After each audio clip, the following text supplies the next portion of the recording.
మీరు వెళ్ళండి, అది దేవుని సంకల్పం అవుతుంది అని తెలియజేశాడు. మరి ఈ రోజున దేవుడు నా హృదయంలో పెట్టిన కొన్ని ముఖ్యమైన విషయాలు మన జీవితాలకి, మన కుటుంబాలకి, ఆధ్యాత్మికమైన భక్తి జీవితానికి చాలా ప్రాముఖ్యమైన విషయాలు మీకు తెలియచేస్తాను. చూడండి ప్రియులారా, నిర్గమకాండము 34వ అధ్యాయము 7వ వచనాన్ని మనం చదువుకుందాం. ఆయన, మైక్ తీసుకుని చదవండి ఎవరైనా. ఆయన 1000 మందికి కృప చూపుచు దోషమును అపరాధమును పాపమును క్షమించును గాని ఆయన ఏ మాత్రము దోషులను నిర్దోషులుగా ఎంచక 3-4 తరముల వరకు తండ్రుల దోషమును కుమారుల మీదికి అనగా కుమార్తెల మీదికి కుమారుల మీదికి రప్పించును అని ప్రకటించెను. ఆమేన్. ఈ వాక్యాన్ని చదివితే మనకు చాలా భయం వేస్తుంది. వినండి, చాలా భయం వేస్తుంది. ప్రియులారా, ఆయన 1000 మందికి కృప చూపే దేవుడై ఉన్నారు. కృప చూపే దేవుడై ఉన్నారు. ఆ కృప ఎలా చూపుతున్నారు అని ఆలోచిస్తే, ఆయనంటండి దోషమును అపరాధమును పాపమును క్షమించును. ఇంకా అక్కడితో మనం ఆగుదాం, ఇంకా కిందకి మనం వెళ్ళొద్దు. ఎందుకంటే ఈ వచనాన్ని సరైన రీతిలో మనం అర్థం చేసుకుంటే కింద వచనంతో మనకి పని లేదు. ప్రియులారా, ఆయన దోషమును అపరాధమును పాపమును క్షమించును. మన దేవుడు ఎవరండి? క్షమించే దేవుడు. ప్రియులారా, ఏ విషయాలను ఆయన క్షమిస్తున్నాడు? దోషమును అపరాధమును పాపమును క్షమిస్తూ ఉన్నాడు. మరి మీరు అనేక రోజుల నుంచి ఉపవాసం ఉంటున్నారు. మరి ప్రాముఖ్యంగా ఈ 3 రోజులు 7వ తేదీ, 8వ తేదీ, 9వ తేదీ ప్రతిష్ఠించబడిన ఉపవాస కూడికల్లో మీరందరూ పాల్గొని దేవుని వాక్యాల్ని పగలు రాత్రి మీరు వింటూ ఉన్నారు. ఉపవాసం ఉండి దేవుణ్ణి వెంబడిస్తూ ఉన్నారు.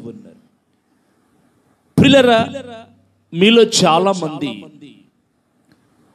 ఉపవాసం ఉండేటప్పుడు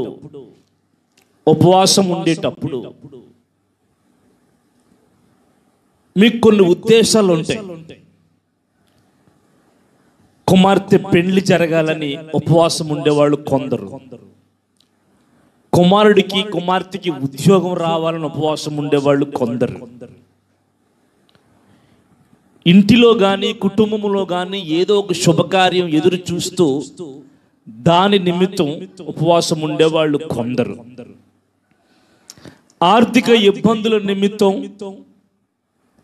అప్పుల సమస్యల నిమిత్తం, ఈ లోకములో భౌతిక శరీర సంబంధమైన ఆశీర్వాదాల కోసం ఉపవాసం ఉండేవారు కొందరు.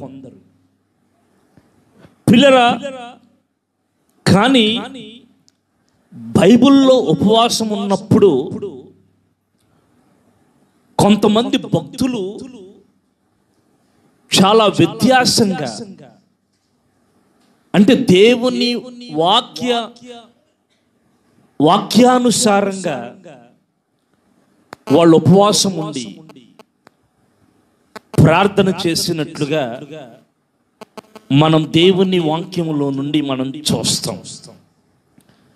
నా పేరు పెట్టబడిన నా జనులు తమను తాము తగ్గించుకుని నన్ను వెతికి తమ ప్రార్థన చేసి తమ చెడు మార్గములను విడిచిన ఎడల వారి ప్రార్థన నేను ఆలకించి వారి దేశాన్ని స్వస్థపరుస్తాను, బాగు చేస్తాను అని అన్నారు.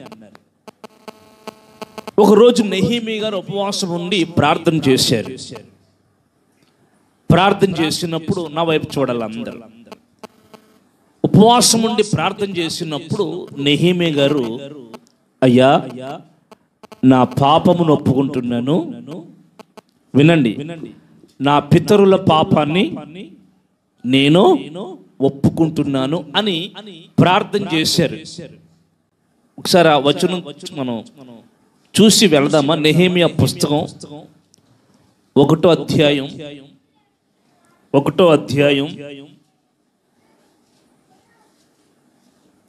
6వ వచనం. చెవియొగ్గి నీ నేత్రములు తెరిచి, మనం 4వ వచనంలో కొన్ని దినములు నేను కూర్చుండి ఏడ్చి కొన్ని దినములు దుఃఖముతో ఉపవాసముండి ఆకాశమందలి దేవుని ఎదుట ఇలాగు విజ్ఞాపన చేసి తిని. చూడండి, ఇక ఎట్లనగా, దేవా, భయంకరుడమైన దేవా, ప్రేమించి నీ ఆజ్ఞలు అనుసరించి నడుచు వారిని కటాక్షించి వారితో నిబంధనను స్థిరపరచువాడా, నీ చెవి యొక్కి నీ నేత్రములు తెరిచి నీ సన్నిధిని దివారాత్రములు నీ దాసులైన ఇజ్రాయేళ్ల పక్షముగా నేను చేయు ప్రార్థన అంగీకరించుము. నీకు విరోధముగా పాపము చేసిన ఇజ్రాయేలుల కుమారుల దోషమును నేను ఒప్పుకొనుచున్నాను. నేనును నా తండ్రి ఇంటి వారును పాపము చేసి ఉన్నాము. స్తోత్రం చెప్పండి. చూడండి ప్రియులారా, ఈ ఉపవాసం ఉండి చేసే ప్రార్థన ఈ నెహెమీయా ఏమని ఒప్పుకుంటున్నారు? నేను పాపం చేసితిమి, మేం పాపం చేసితిమి, ఇజ్రాయేలుల ఇంటి వారు కూడా ఏం చేశారు? పాపం చేశారు. దయతో వారి పాపములను నీవు క్షమించు. ఆమేన్. Praise the lord. ఉపవాసం ఉన్నప్పుడు ప్రియులారా ప్రాముఖ్యమైన సందర్భం పాపములను. అందుకే మనం మొదట చదివిన మాట మనం మొదటికి వెళ్ళిపోతాం. అక్కడ దేవుడు అంటూ ఉన్నారు ప్రియులారా, నిర్గమకాండం 34:7లో ఆయన అంటున్నారు, దోషమును అపరాధమును పాపమును ఆయన క్షమించును. వినండి, దోషమును అపరాధమును పాపమును ఆయన క్షమించును. ఎప్పుడు? ఆయన సన్నిధిలో ఒప్పుకుని ప్రార్థన చేసినప్పుడు. ప్రియులారా మీరు వినండి, కొన్ని ప్రాముఖ్యమైన విషయం. ఇప్పుడు అప్పులు ఉన్నాయనుకోండి,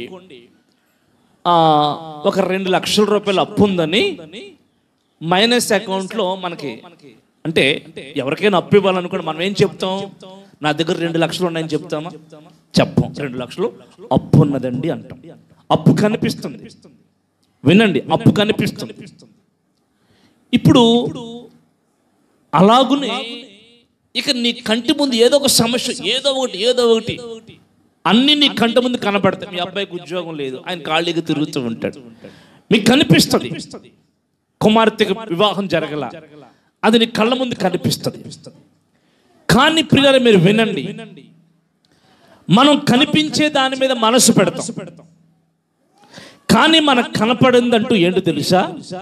మన దోషము, మన పాపము, ప్రియులారా మన అపరాధాలు మన కంటికి ఎప్పుడు కనపడవు. వినండి, మన కంటికి కనపడని కారణంగా ఏం జరుగుతుందంటే ప్రియులారా, వాటికి సంబంధించిన ప్రతిఫలం మనం అనుభవిస్తాం. మీరు వినండి, కనిపించే దాని కొరకు ప్రార్థన చేస్తాం, కనపడని దాని కొరకు మనం ఏం చెయ్యం? ప్రార్థన చెయ్యం. ఈ రోజున ప్రియులారా, దేవుని దగ్గర మనం ఏం ప్రార్థన చేసుకోవాలి, ఏమి దేవుణ్ణి అడగాలి, ఏమి దేవుని దగ్గర మొరపెట్టాలి అంటే ప్రియులారా, మన దోషాల కొరకు, మన అపరాధాల కొరకు, మన పాపముల కొరకు దేవుణ్ణి క్షమించమని దేవుణ్ణి అడగాలి. ఎందుకంటే ఆయన క్షమిస్తాడు. వినండి, వింటున్నారా? ఆయన క్షమిస్తాడు. ఒకవేళ మనము ఆయన అడగకపోతే, ఆయన మనల్ని క్షమించకపోతే, అప్పుడు మన దోషాలు, మన అపరాధాలు, మన పాపాలు నిలిచి ఉండి అవి మన తర్వాత వచ్చే మన పిల్లల మీదకి, వాళ్ళ పిల్లల మీదకి అవి వెళతాయి అని దేవుడు చెప్తూ ఉన్నారు. వింటున్నారా? మనము గనుక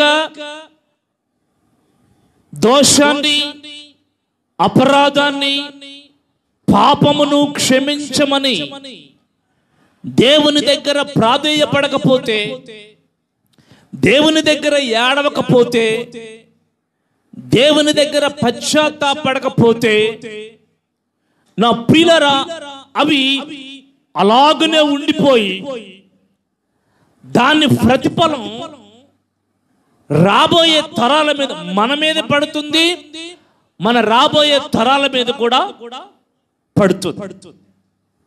అందుచేత ప్రియులారా, ఈ దినాన్న మనము దేవుని సన్నిధిలో ఈ దోషమును గూర్చి, ఈ అపరాధమును గూర్చి, ఈ పాపమును గూర్చి కొన్ని విషయాల్ని మనం గ్రహించి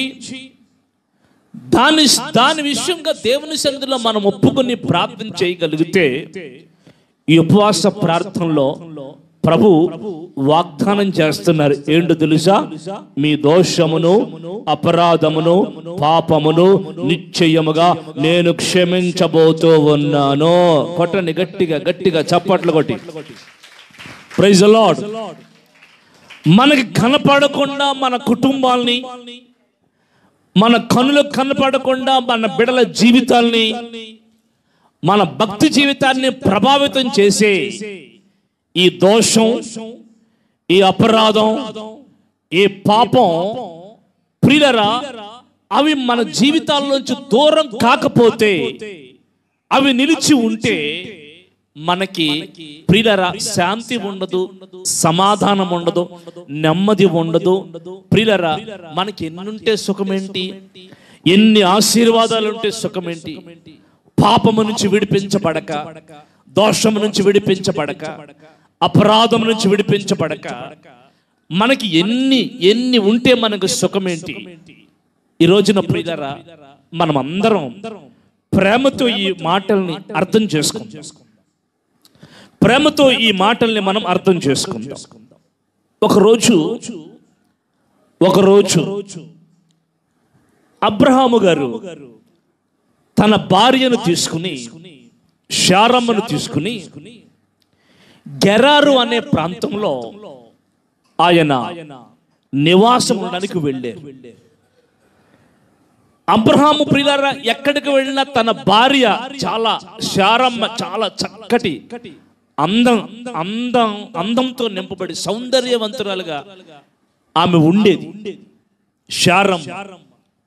ఈ శారమ్మను గూర్చి ఒకవేళ అబ్రహాముకి ఎవరైనా కీడు చేస్తారేమో, అబ్రహాముకి ఒకవేళ హాని కలిగించి ఆమెని గనుక స్వాధీనం చేసుకుంటారేమో అని అబ్రహాముకు భయపడి, అబ్రహాము ఎక్కడికి వెళ్ళినా ఏం చెప్పేవారంటే, ఆమె నా చెల్లి, నా సహోదరి అని చెప్పేవారు.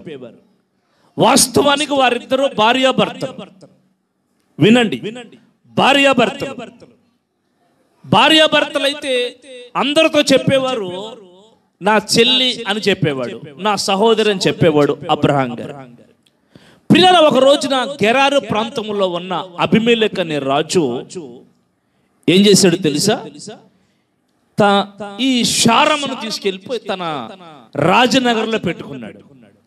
ఎందుకంటే తగిన సమయం వచ్చినప్పుడు ఆమె వివాహం చేసుకుందాం. అబ్రహాం ఏం చెప్పాడు? నా చెల్లి అని చెప్పాడు. ఆమె నాకు భార్య అని చెప్తే, నా భార్య అని చెప్పాడు అనుకోండి, అక్కడతో సమస్య లేకుండా పోయిన. కానీ రాజు ఏం చేశాడు? చెల్లి అని చెప్పినందుకు ఆమెను తీసుకెళ్లి తన రాజనగర్లో పెట్టుకున్నాడు. వినండి, తగిన సమయం కొరకు వివాహం చేసుకుని ప్రియరా ఆమెతో కాపురం చెయ్యాలని ఆ తగిన సమయం కొరకు చూస్తున్నాడు. ఒకరోజు దేవుడు అబీమెలెకు రాజు దగ్గరికి వచ్చాడు, కలలో వచ్చాడు. వచ్చి అంటూ ఉన్నాడు, అబీమెలెకు, ఒకని భార్యను తీసుకుని వచ్చి నీ ఇంటిలో పెట్టుకున్నావు. ఆమె నిమిత్తం నీవు సచ్చిన వాడవు సుమా. స్తోత్రం చెప్పండి. ఆమె నిమిత్తం నువ్వు సచ్చిన వాడవు అని దేవుడు అంటూ ఉన్నాడు. వెంటనే అబీమెలెకు ఉలిక్కిపడి, దేవా ఆమె నాకు చెల్లి అవుతుందన్నందుకు మాత్రమే ఆమెను తీసుకొచ్చి రాజనగర్లో పెట్టుకున్నాను. ఆమె నాకు భార్య అని అబ్రహాము చెప్పుంటే నేను తీసుకుని రాకపోదును. ఎందుకంటే పొరుగువాని భార్యను, ప్రియులారా, పొరుగువాని భార్యను, పొరుగువాని భర్తను తీసుకుని సంసారం గాని కాపురం గాని చేస్తే అది అక్రమ సంబంధం అవుతుంది. ఆమెకు వివాహం కాలేదని చెప్పాడు కనుకనే నేను తీసుకొచ్చి నా ఇంట్లో ఉంచుకోవాలనుకున్నాను, నాకు భార్యగా చేసుకోవాలనుకున్నాను. కానీ నేను మాత్రం ఇప్పటి వరకు ఆమె మీద చెయ్యి వెయ్యలేదు. ఆమేన్, ఆమేన్. మనం ఆదికాండం 20వ అధ్యాయం 5వ వచనం, ఆదికాండం 20వ అధ్యాయం 5వ వచనం. నేను చూడండి, చేతులతో ఏ దోషము చెయ్యక యథార్థ హృదయముతో ఆ పని చేసి తిని అన్నాడు. స్తోత్రం చెప్పండి. ప్రియులు మీరు వినండి, రాజు అంటున్నాడు, నేను చేతులతో ఏ దోషము చెయ్యక. వినండి, ఇప్పుడు దోషం ఎక్కడి నుంచి వస్తుంది? వినండి, దోషం ఎక్కడి నుంచి ప్రారంభమైంది? దోషం ఎక్కడి నుంచి మన జీవితాల్లోకి, మన కుటుంబాల్లోకి వస్తుంది? మన చేతులతో చేసే పని. వినండి ప్రియులారా, మనం చేతులతో చేసే పని. రాజు అంటున్నాడు, అయ్యా నేను నా చేతులతో ఏ దోషము చేయలేదు, ఆమె మీద ఇప్పటి వరకు నేను చెయ్యి వేయలేదు. ఎందుకంటే యథార్థ హృదయముతోనే నేను ఉన్నాను. వినండి, ఈ రోజున ప్రియులారా, మనుషులు ప్రియులారా, మంచి ఏంటో చెడేంటో తెలియక, ప్రియులారా మీరు వినండి, దోషమేంటో నిర్దోషమేంటో తెలియక ఈ రోజున దేన్ని పడితే దాన్ని తమ చేతులతో చేయడానికి మనుషులు వెళ్ళిపోతున్నారు, మనుషులు అప్పగించుకుంటున్నారు. ఈ రోజున ప్రియులారా వినండి, దోషము క్షమించే దేవుడు. అసలు ఆ దోషం ఎలా వచ్చింది నీ జీవితాల్లోకి? ఆ దోషం ఎలా వచ్చిందంటే నీ చేతులతో చేసే పనుల ద్వారా వచ్చింది. ఆయన తన భార్యని ముట్టుకున్నంత మాత్రాన, తన భార్యను తన చేతులతో తాకినంత మాత్రాన దోషం అంటదు. కానీ పొరుగువాని భార్యను ఎప్పుడైతే ముట్టాడో తాకాడో అతని చేతుల్లో దోషం వచ్చేసింది. అందుకే రాజు అంటున్నాడు, నేను ఏ దోషము చేతులతో చేయలేదయ్యా. కాబట్టి ఇటువంటి జనాంగాన్ని నువ్వు నాశనం చేస్తావా, నువ్వు చంపేస్తావా అని దేవుణ్ణి అడుగుతున్నాడు. సరే వెంటనే అతని భార్యను అతనికి అప్పగించు. మీరు వినండి, ఈ రోజున ప్రియులారా, దోషం చేతులతో మనం చేసే పనులను బట్టి దోషం మన చేతులకి అంటుకుంటుంది. ఈ చేతులకు అంటుకున్న దోషం క్షమించబడకపోతే ఈ దోషం ప్రియులారా మన పిల్లల తరాల మీదకి అది వస్తుంది, అది వెళుతుంది. అందుకే ప్రియ, ఆ దోషాన్ని మనము ఏం చెయ్యాలి?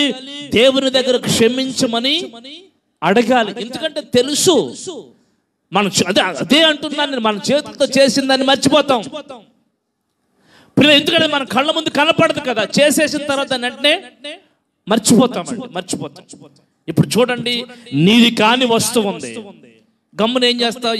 దేంతో ముట్టుకుంటావు? కాలుతో ముట్టుకుంటామా? నోటితో ముట్టుకుంటామా? గమ్మున చేత్తో.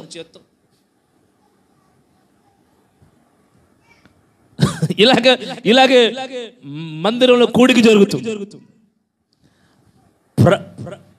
కూడికి అయిపోయిన తర్వాత కానుకిద్దామని 500 నోటు తెచ్చుకుంది గావిడ. పక్కనే గావిడ కూర్చుంది, ఈ బైబిల్లో పెట్టుకుంది. ఇలా పెట్టినప్పుడు మరి ఇలా తీసేటప్పుడు కింద పడింది అనుకుంటా. వెంటనే పక్కన ఒక ఆవిడ ఉందండి, అర్థమైందండి, తీసి వెంటనే తన బైబిల్లో పెట్టుకుని దాచేసుకుంది.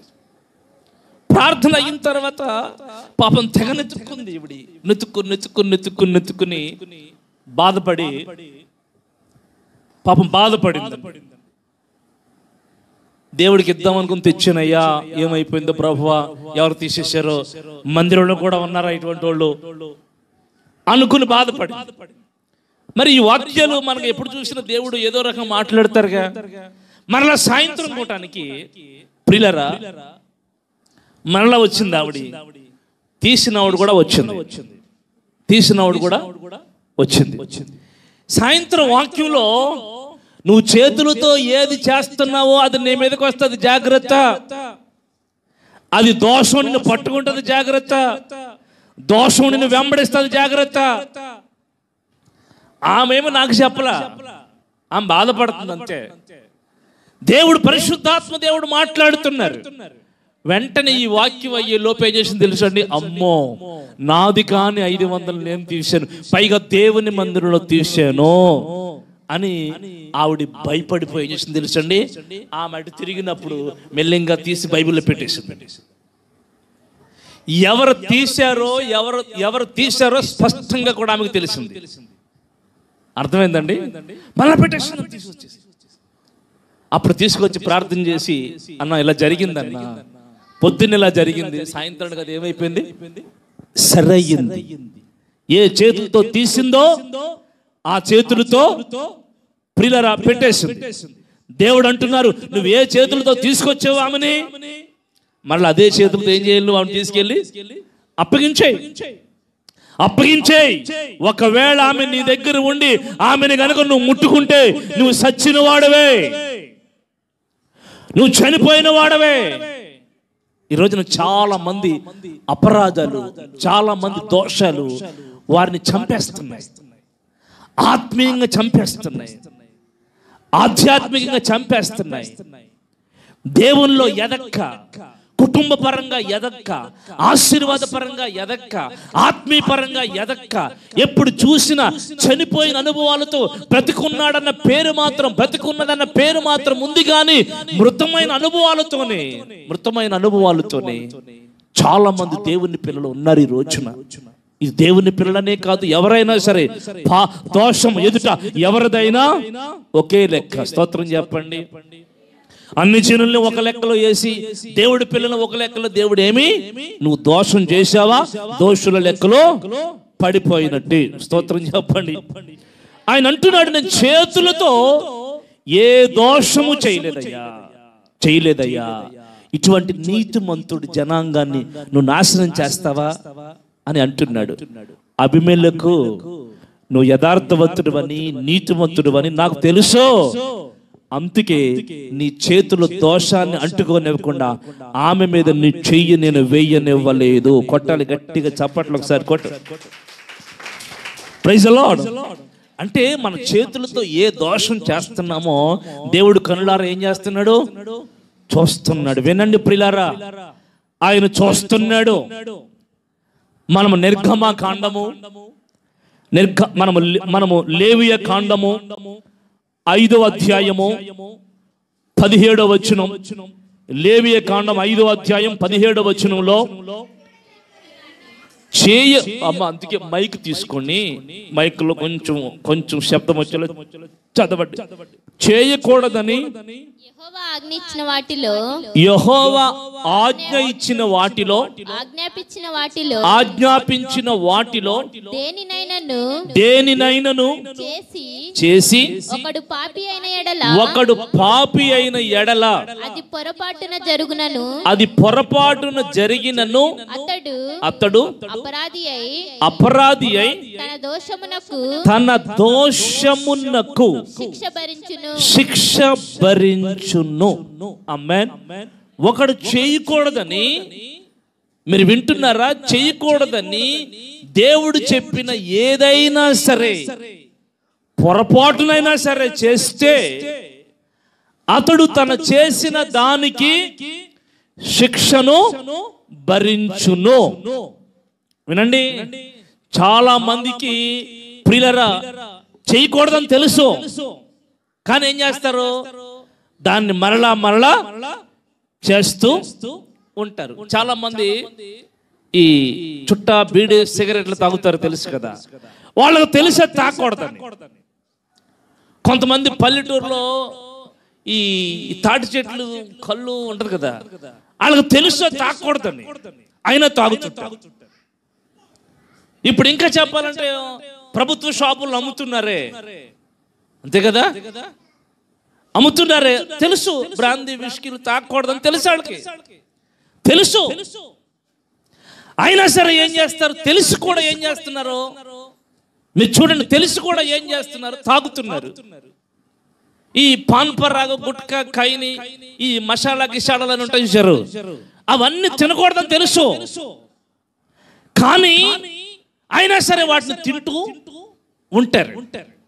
ఇప్పుడు మీరు వినండి, తెలిసి కూడా చేస్తూ ఉన్నారంటే, చేయకూడదని తెలిసి కూడా చేస్తున్నారంటే, తినకూడదని తెలిసి కూడా తింటున్నారంటే, తాగకూడదని తెలిసి కూడా తాగుతున్నారంటే, ప్రియరా, దేవుడు చేయకూడదని ఏది చెప్పినా సరే అది నువ్వు చేశావంటే దాని శిక్షను నువ్వు ఖచ్చితంగా భరించవలసిందే.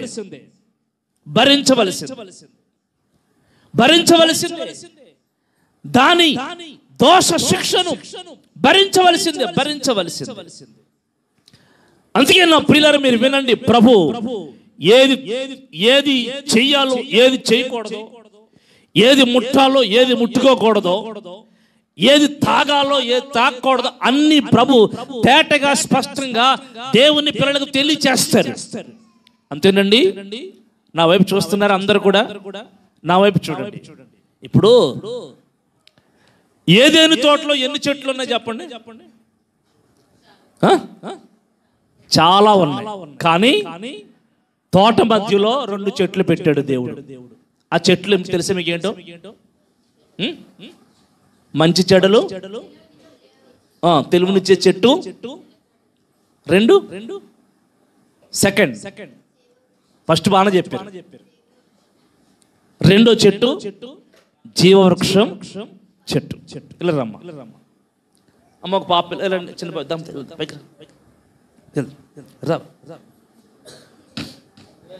పర్లేదు, నిలబడ్డా, ఏం కదా. ఇప్పుడు దేవుడైన యెహోవా ఏం చేశాడు? ఏదేను తోటలో ఆదాముని పెట్టి అన్ని చెట్లు పెట్టి ఆ తోట మధ్యలో 2 చెట్లు పెట్టాడు. ఒకటి మంచి చెడు తెలివినిచ్చే వృక్షం, 2వ చెట్టు జీవవృక్షం చెట్టు. 2వ చెట్టు జీవవృక్షం చెట్టు. ఈ చెట్టుకున్న స్వభావాలు చెప్తాను వినండి. ఇది మంచి చెడు చెట్టు, దీనికి ఫలాలు ఉన్నాయి, దీనికి ఫలాలు ఉన్నాయి. వినండి, రెండిట్లకి ఫలాలు ఉన్నాయి. అయితే దేవుడు చెప్పినప్పుడు ఆదాముతో, ఆదామా, ఈ తోట ఫలములలో చెట్లలో నువ్వు ఏ పండైనా తినొచ్చు, కానీ మంచి చెడు తెలివినిచ్చే వృక్ష ఫలాలు మాత్రం నువ్వు ముట్టుకోవద్దు, తినవద్దు. దాన్ని తిన్న రోజున నువ్వు చనిపోతావు, దాన్ని తిన్న రోజున నువ్వు చనిపోతావు అని చెప్పాడు. ఎన్ని చెట్లు పళ్ళు తినొద్దన్నాడు చెప్పండి? ఎన్ని చెట్లు పళ్ళు తినొద్దన్నాడు? ఒకే చెట్టు ఫలాలు తినొద్దన్నాడు. అన్ని చెట్లు ఫలాలు తినేమన్నాడు. అంటే ఇన్క్లూడింగ్ జీవవృక్ష ఫలాలు చెట్టు కూడా ఫలాలు కూడా తినమన్నాడు. తినొద్దల్లా ఒక్కటే, ఇది ఒక్కటే, ఇది మంచి చెడు, ఇది తింటే, ఈ చెట్టు ఫలాలు తింటే నువ్వు చచ్చిపోతావు అని స్పష్టంగా ఆదాముతో దేవుడు చెప్పారు. కానీ ఆదాము ఏం చేశారు? మీరు వినండి, ఆ స్టోరీ అంతా మనకు వద్దు. ఆదాము ఏం చేశారు? అవ తీసుకొచ్చి ఆదాముకి ఇస్తే, ఇది ఏ పండు? మంచి చెడు తెలుపు వృక్ష పండు. మరి దేవుడు తినొద్దన్నాడుగా, ఎందుకు తీసుకొచ్చావు అవ్వా అని అడగలేదండి. వెంటనే ఆ పండు తీసుకుని ఏం చేశాడు? తినేశాడు. మీరు వినండి, తినేశాడు. ఎప్పుడైతే ఇద్దరు కలిసి తిన్నారో అప్పుడు వాళ్ళు దిగంబరులై ఉన్నారని, ఆ మహిమ నేత్రాలు కోల్పోయిన వారుగా వాళ్ళకి అర్థమయ్యింది. అప్పుడు చెట్టు చాటుకి వాళ్ళు వెళ్ళిపోవలసి వచ్చింది. నువ్వు వెళ్ళిపోవలసి వచ్చింది. ఇప్పుడు చూడండి, మీరు వినండి. ఇప్పుడు ఆదాము అవ్వలు ఏదైనా తోటలోనే ఉన్నారు. దేవుడికి మళ్ళీ డౌట్ వచ్చింది. ఏమని? నేను తినొద్దన్న పండు తినేసి ఆదాము తన మహిమను కోల్పోయాడు. ఇప్పుడు ఈ ఆదాము మరలా తన చెయ్యి చాపి జీవవృక్ష ఫలాలు కూడా తినేస్తాడేమో. ఒకవేళ అలాగ తినేస్తే పాపముతో ఉన్న ఈ మనిషి నిరంతరము బ్రతికే ఉంటాడు, ఎన్నటికీ చనిపోడు. ఇప్పుడు మీకు అర్థమైందా? జీవవృక్ష ఫలాలు తింటే, మంచి చెడు ఫలవృక్షాలు తింటేనేమో మనిషి చనిపోతాడు. జీవవృక్ష ఫలాలు తింటే ఈ మనిషి ఎప్పటికీ చనిపోడు. అందుచేత ప్రియులారా, దేవుడు ఏం చేశాడు? మనిషి ఎప్పుడు జీవించుండాలనే జీవవృక్ష ఫలాల్ని పెట్టాడు. కానీ చెడ్డ వృక్ష ఫలాలను కూడా దేవుడు పెట్టన్నాడు. అదిగో ఆ మంచి చెడు తెలుపు వృక్ష ఫలాలు నువ్వు ముట్టుకోవద్దు, నువ్వు దాన్ని తాకొద్దు, దాన్ని తినొద్దు, తిన్నావా చచ్చిపోతావు అన్నాడు. తెలిసి కూడా ఏం చేశాడు? ఆదాము ఏం చేశాడు? తినేశాడు. ఈ రోజున ప్రియులారా, అనేక కుటుంబాల్లో, అనేక వ్యక్తిగత జీవితాల్లో, అనేక మంది కుటుంబాల్లో ప్రియులారా, తెలిసి కూడా దేవుడు చేయవద్దన్న పనులు చేసి ఈ రోజున వాళ్ళు దోషాన్ని మూట కట్టుకుంటున్నారు. ఈ రోజున దేవుడు ఏది చెయ్యొద్దన్నాడో, దేవుడు ఏది తినొద్దన్నాడో, ఏది తాగవద్దన్నాడో, ఏది ముట్టుకోవద్దన్నాడో, దానిని మనిషి పదే దాని దగ్గరికి వెళ్ళి మనిషి దోషాన్ని మూట కట్టుకుంటున్నాడు.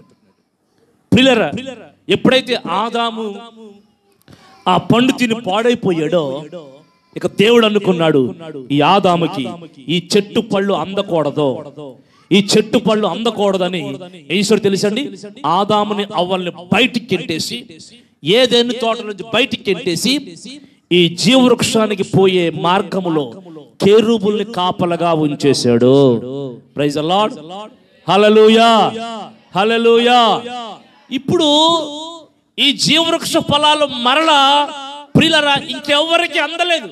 ఎందుకంటే అక్కడికి వెళ్ళాలంటే దేవుని దూతలు కావలిగా ఉన్నారు. ప్రియులారా, దాని రహస్యం ఆదాము అవ్వలకు తెలుసు తప్ప ఇంకెవరికి తెలీదు. ఇప్పుడు ప్రియులారా, మరి నిరంతరము జీవించాలి. మనం కూడా నిరంతరం ఏం చేయాలి? దేవునితో జీవించవలసిన వారం అయి ఉన్నాం. మరి ఎలా జీవిస్తాం? ఈ భూమి మీద దోషాన్ని, పాపాన్ని, అపరాధాన్ని మనము క్షమాపణ పొంది అన్ని పాప విషయాల్లో జయించి దేవుని రాజ్యంలోకి వెళితే, పరదేశంలోకి వెళితే, జయించు వారిని దేవుని పరదేశంలో ఉన్న జీవవృక్ష ఫలములను భుజింపనిస్తాను నేను. కొట్టండి గట్టిగా గట్టిగా గట్టిగా గట్టిగా కొట్టండి. ఆమేన్. ప్రియరా, ఏదెను తోటలో ఉన్న జీవవృక్షం దేవుడు ఎక్కడికి తీసుకెళ్ళిపోయాడు? పరదేశంలోనికి తీసుకెళ్ళిపోయాడు. అక్కడికి మనం వెళితే అక్కడ భుజిస్తాం. వినండి, అక్కడ భుజిస్తాం. ఎన్నో మాట, నేడే నీవు నాతో కూడా. ఎన్నో మాట, 4వ మాట, నేడే నీవు నాతో కూడా పరదేశంలో ఉంటాం. అంటే ఆ పరదేశంలోకి వెళ్ళిన వాళ్ళకి మాత్రమే ఈ జీవవృక్ష ఫలాలు తినే హక్కు, తినే అధికారం, తినే అవకాశం, తినే ఆ యొక్క కృప, చేయిచ పట్టుకునే కృప కలుగుతుంది. ఈ రోజున దోషాల్లో, అపరాధాల్లో, పాపాల్లో నీవు ఈ లోకంలో బ్రతికేవనుకో, అక్కడికి అసలు వెళ్ళవు. వినండి, అక్కడికి వెళ్ళు. ఇప్పుడు జీవవృక్ష ఫలం, జీవవృక్షం చెట్టు ఎక్కడుంది? పరదేశిలో, దేవుని పరదేశిలో ఉంది ప్రియులారా. ఇప్పుడు వినండి, ఆదాము ఏం చేశాడు చెప్పండి? చేయకూడదన్న పని, తినకూడదన్న పని, తినకూడదన్న పండును తిని ఏమైపోయాడు? మనిషి తన జీవితాన్ని పాడు చేసుకున్నాడు, దేవుని మహిమను కోల్పోయాడు. ప్రియరా, అప్పటి నుంచి ఆదాము జీవితంలోకి ఏమొచ్చింది? శాపం వచ్చేసింది. వినండి, అప్పటి వరకు ఏ పండు అయినా సరే చేయి చాపి తినేసేవాడు, చేయి చాపి తీసేసుకుని తినేసేవాడు. కానీ అప్పటి నుంచి బయటకు వచ్చిన తర్వాత ఏం జరిగింది? నువ్వు కష్టపడి చెమటోర్చి భూమిని సేద్యపరుస్తూ ఉంటే ఆ భూమి ఏం చేస్తుంది? నీకు సరైన ఫలాలు ఇవ్వక ఆ భూమి ముళ్ళ తొప్పల్ని, గొచ్చపొదల్ని అది మొలిపిస్తుంది. ఎందుకంటే ఇది నువ్వు చేయకూడదన్న పని చేసావు గనుక. ఇది నీకును మానవ జీవితానికి ఇదే. అర్థమైందండి? ఇదే. ఇంకా ఇప్పుడు మనం ఎంత కష్టపడుతున్నాం? వ్యవసాయం చేయడానికి, పొలం చేయడానికి ఎంత కష్టపడుతున్నాం? ఉద్యోగం చేయడానికి ఎంత కష్టపడుతున్నాం? నెలంతా కష్టపడిపోయినా అదేదో మన దగ్గర ఉంటుందా అంటే ఒంట్లో మళ్ళీ చిల్లి సంచులు పోసినట్టుగా అయిపోతుంది కదా. దేనివల్ల? దేవుడు చెయ్యవద్దన్నది చేసిన కారణంగా ఆదాము నుంచి ప్రియులారా ఆ యొక్క దోష శిక్ష ప్రతి మానవుని మీద పడింది. ఈ రోజున ప్రియులారా, నువ్వు చేయకూడదన్నది నువ్వు చేసి ఆ దోష శిక్షను నువ్వు భరిస్తూ ఉంటే ఆ శిక్ష నీ మీదను, నీ బిడ్డల మీద కూడా వెళ్ళిపోతుంది. అందుకే ఉపవాస ప్రార్థనలో ఉన్నప్పుడు మన దోషాలన్నీ దేవుని ఎదుట ఒప్పుకోవాలి. ఆయన క్షమించే దేవుడై ఉన్నారు. హల్లెలూయా. మన దోషాలన్నీ దేవుని దగ్గర ఒప్పుకోవాలి. ఏంటంటే దేవుడు చేయకూడదన్నది. మనం ఈ లేవియకాండం 5వ అధ్యాయం మనం 17వ వచనం చదువుకున్నాక, కానీ కొంచెం పైకి వెళితే అక్కడ రాయబడిన మాట,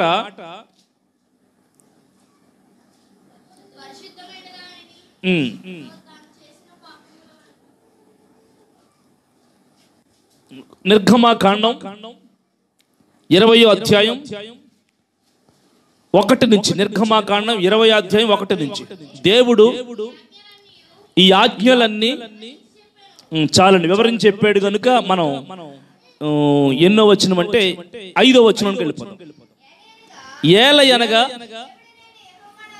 నీ దేవుడనైన యెహోవానగు నేను రోషం గల దేవుడను, నన్ను ద్వేషించే వారి విషయములో 3-4 తరముల వరకు తండ్రుల దోషమును కుమారుల మీదకి రప్పిస్తాను.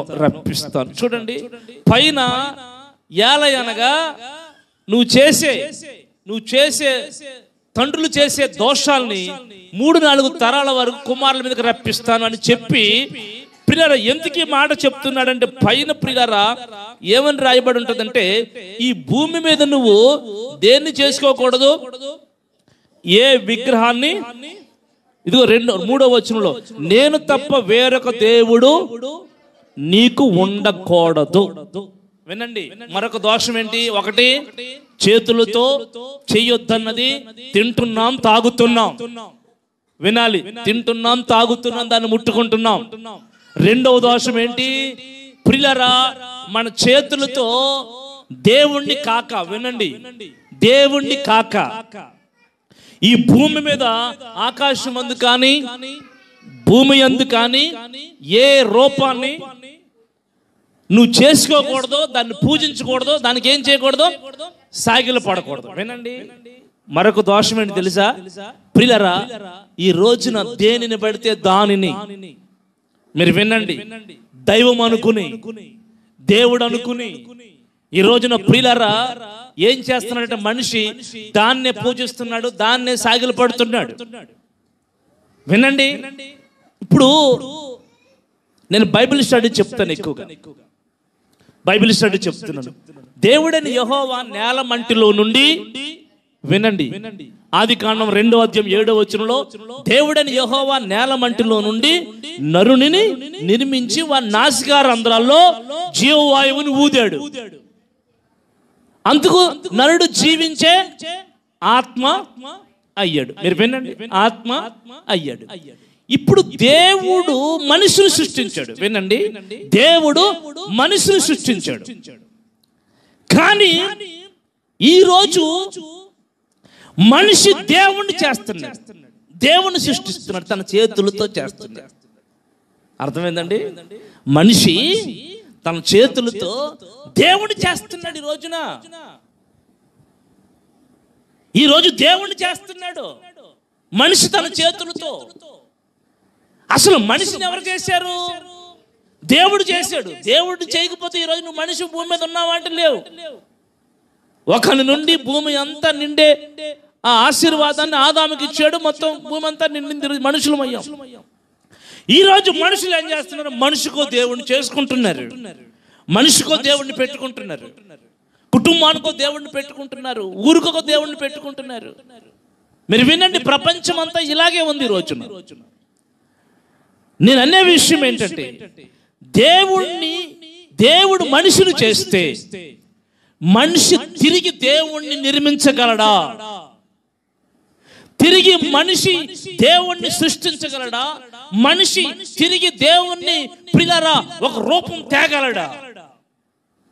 మీరు వినండి, ఎక్కడ చూసిన ప్రియులారా మీరు వినండి, దీనివల్ల దోషం వాళ్ళు తరాల మీదకి. ఎందుకంటే మనిషిని దేవుడు చేశాడు, ఇది ఒప్పుకోవాల్సిందే. వినండి, కానీ దేవుణ్ణి మనిషి చేయడానికి సరిపడడు. వినండి, సరిపడడు. దేవుడు ఎప్పుడు కూడా నన్ను చేసుకున్న రూపం ఎలాగ ఉంటుందని చెప్పలేదు ఆయన. అందుకే అన్నాడు, ఆకాశమందు కానీ భూమి మీద కానీ భూమి నీళ్ళ కింద కానీ ఏ రూపాన్ని నువ్వు చేసుకోకూడదు, దానికి నువ్వు పూజించకూడదు, దానికి సాగిలు పడకూడదు. నువ్వు చేసావా దోషం 3-4 తరాల వరకు నీ మీద, నీ బిడ్డల మీద, నీ కుటుంబాల మీద ఆ దోష శిక్ష పడుతుంది. ఈ రోజున అందుకే నా ప్రియులారా, మనం బాగా దేవుని వాక్యాన్ని మనం అర్థం చేసుకోవలసిన వారమై ఉన్నాము. మనకి ఎలా దోషం వస్తుందో, ఒకటి ప్రియులారా, చేతులతో చేసిన అపరాధాలు, చేతులతో చేసిన పనులు, మనది కానిది, మనం ముట్టుకోకూడదు, మనం తాకూడదు, దోషం మూట కడుతుంది. రెండోది, దేవుడు ఏది చెయ్యొద్దన్నాడో, దానిని చేసి, దానిని ముట్టుకుని, దానిని తాకి మనిషికి దోషం, నిలువెల్ల దోషం ఆవరించి మనిషి మూట కట్టుకుంటున్నాడు. మూడో విషయం ఏంటంటే, దేవుడు ప్రియులారా దేన్ని పూజించకూడదు, దేన్ని చేసుకోకూడదు, దేని దగ్గర సాగిలు పడకూడదు అని చెప్పాడో దేవుడు, దాని దగ్గర మనిషి సాగిలు పడి దాన్ని పూజించి దోషాన్ని తెచ్చుకుంటున్నాడు. వినండి, ఏం తెచ్చుకుంటున్నాడు? దోషాన్ని తెచ్చుకుంటున్నాడు. ఈ రోజున నా ప్రియులారా, మనం ఆ దోషాలన్నిటి నుంచి దేవుడు క్షమిస్తానంటున్నాడు. వినండి, ఇప్పుడు ఈ ఉపవాస ప్రార్థనలో నీవు అటువంటి దోషకరమైన అనుభవాలతో నువ్వు ఉంటే గనక దేవుడు ఏం చేస్తున్నాడంటే దాన్ని క్షమిస్తానంటున్నాడు. మరొక వచనం చదువుతాం, లేవియా కాండం 26వ అధ్యాయం 39వ వచనం. లేవియ కాండం 26వ అధ్యాయం 39వ వచనం.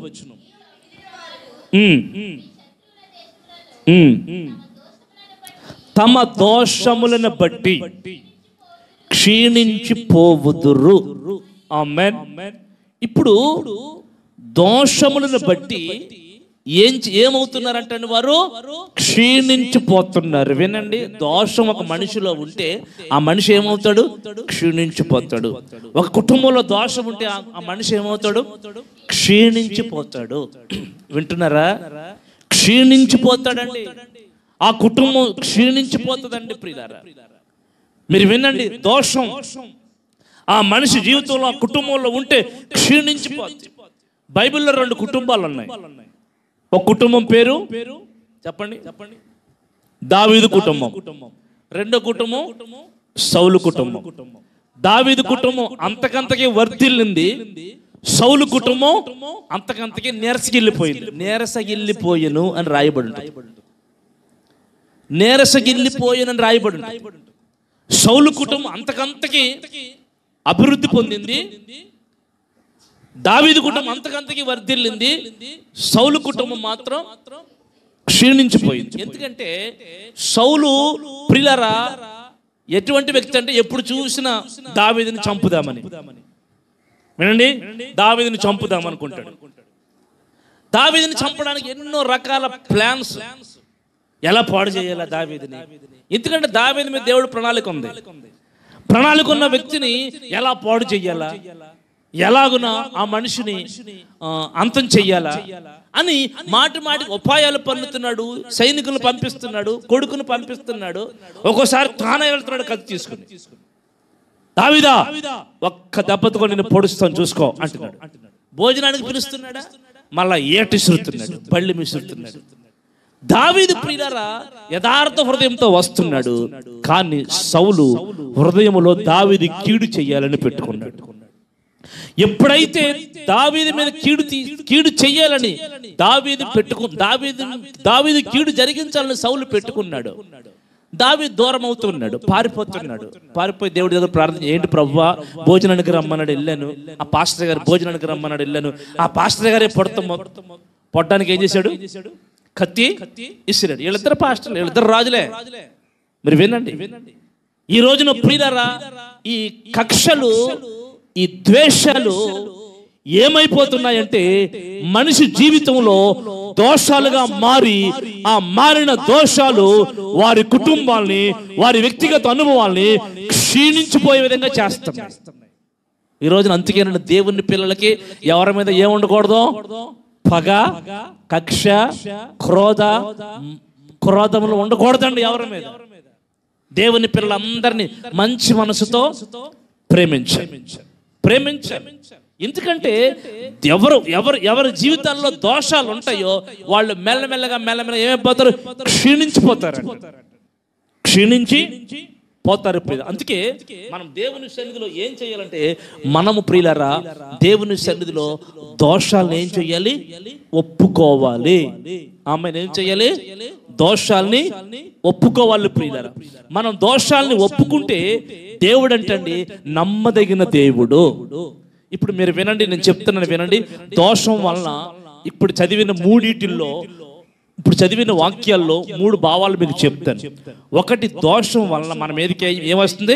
శిక్ష వస్తుంది. 2, దోషం వలన మన మీదకి శాపం వస్తుంది. 3, దోషం వలన మన మీదకి ఏమొస్తుందంటే మనం క్షీణించిపోతాం. వినండి, క్షీణించిపోతాం ప్రియులారా. మనం క్షీణించిపోతాం. మనకి దోషం కారణంగా మన కుటుంబాలు ఏమైపోతాయి? కుటుంబాలు క్షీణించిపోతాయి. మన కుటుంబాల మీద శాపం వస్తుంది, అలాగునే అవి శిక్షింపబడతాయి. 3 విషయాలు మీకు అర్థమైందా? ఇప్పుడు దోషం మనలో ఉంటే శిక్ష మన మీదకి వస్తుంది, శాపం మన మీదకి వస్తుంది, మనం క్షీణించిపోతాం. అందుకే దేవుడు అంటున్నారు, దోషాల్ని, అపరాధాల్ని, పాపములను క్షమిస్తానని నా దేవుడు ఈ రోజున మీకు వాగ్దానం చేస్తున్నాడు. మనం అందరం మోకరించి చేతులు చాపుదాం. మిగిలిన విషయాలు సాయంకాలం తెలియచేస్తాం. అందరూ మోకరించండి. మోకరించండి, అందరూ మోకరించి